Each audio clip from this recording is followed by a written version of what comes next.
गोलू देवता काव्य पाठ। काव्य लिखूं मैं गोलजू का, सुन लो चित लगाए।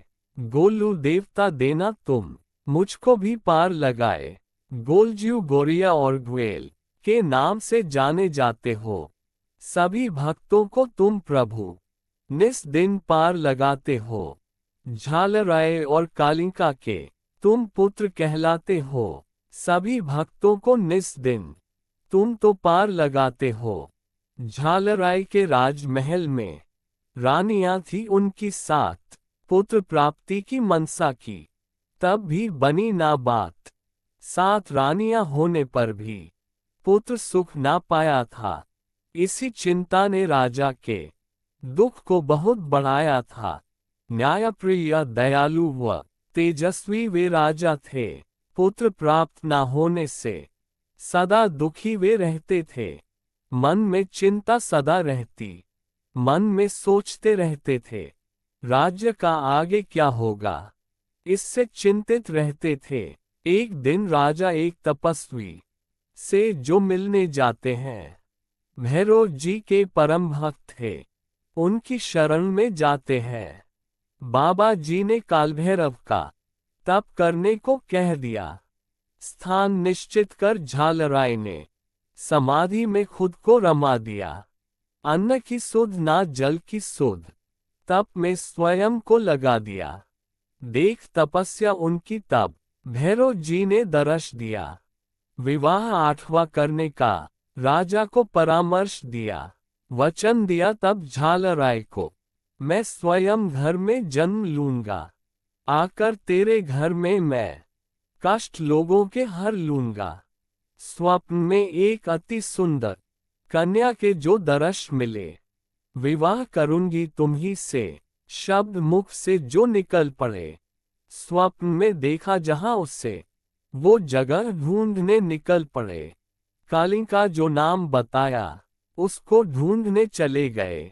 जब देखा झालराय ने 2 बैल जा रहे थे लड़े।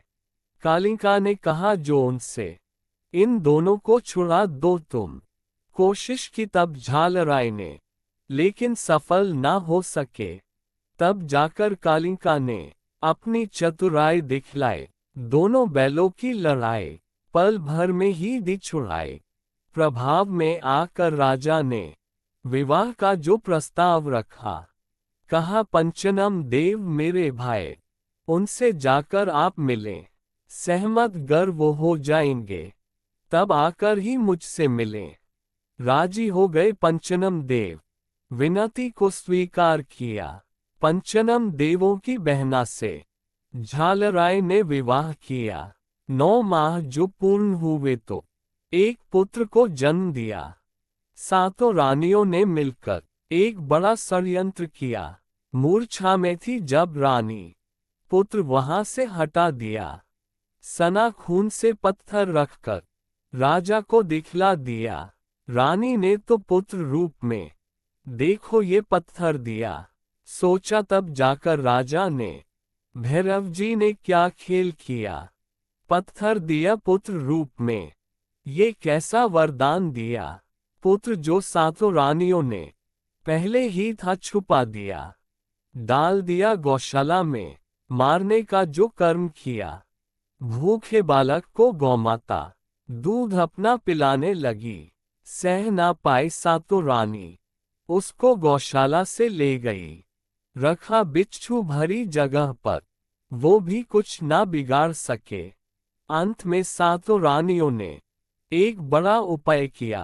लोहे का संदूक मंगाकर बालक को उसमें डाल दिया। बहा दिया धौली नदी में, संदूक उसमें बह गया। दिन रात नदी में बहता वो गौरी घाट पर पहुंच गया। बिन जल दूध हवा के वो बालक अचेत जो हो गया। मछुआरे के जाल में फंसकर संदूक जो उसके पास गया। खोला संदूक जब देखा तो था बालक उसमें अति प्यारा। मछुआरन को तुरंत बुलाकर बालक दिखाया अति न्यारा। निसंतान माता में तब ममता का विस्तार हुआ। गले लगाया बालक को तो दुग्ध का संचार हुआ। मान ईश्वर का वरदान इस बालक को स्वीकार किया। नाम बालक का इन दोनों ने गौरिया तब जो नाम दिया।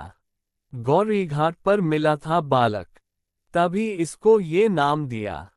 इस बालक के आने से एक बड़ा चमत्कार हुआ। काम उनका उत्तम चला, अन्न धन का अंबार हुआ। संग में ही संपूर्ण ग्राम का एकदम से विस्तार हुआ।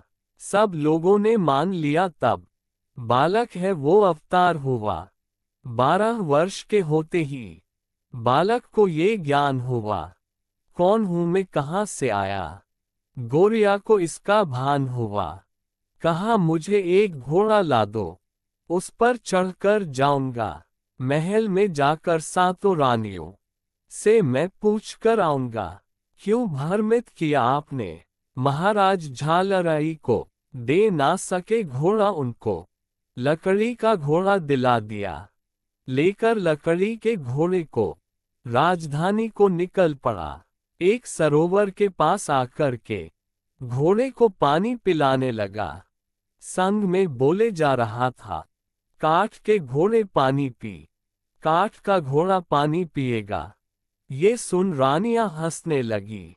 सातों रानी देख बालक को जोर जोर से हंसने लगी।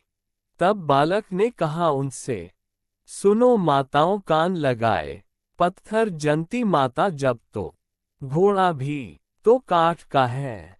बालक की ये बात सुनकर रानियां सातों घबरा गई। यही बात किसी तरह से राजा के कानों में चली गई।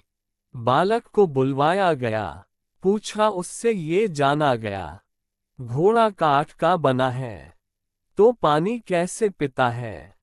उत्तर दिया गौरिया ने तब राजा को ये भान हुआ, पत्थर जन सकती है माता, ये घोड़ा तो बस काठ का है। पत्थर रख बतलाया गया, रानी ने इसको जन्म दिया। बहा दिया नदिया में बालक, गौरी घाट वो पहुंच गया। काल भैरव के आशीर्वाद का राजा को ध्यान जो दिलवाया। सातों रानी गई जेल में, राजा ने तब न्याय किया। क्षमा करो तब बोले गौरिया, राजा ने जेल से मुक्त किया। उचित न्याय के कारण ही ये निस्दिन पूजे जाते हैं। आज भी ये गोलू देवता सबको न्याय दिलाते हैं। निश्चित न्याय मिले उन्हें जो शरण में इनकी जाते हैं। रक्षा करना हे गौरिया, हम शरण आपकी आते हैं। सब तरह से रक्षा करना, हम जग से बहुत सताए हैं।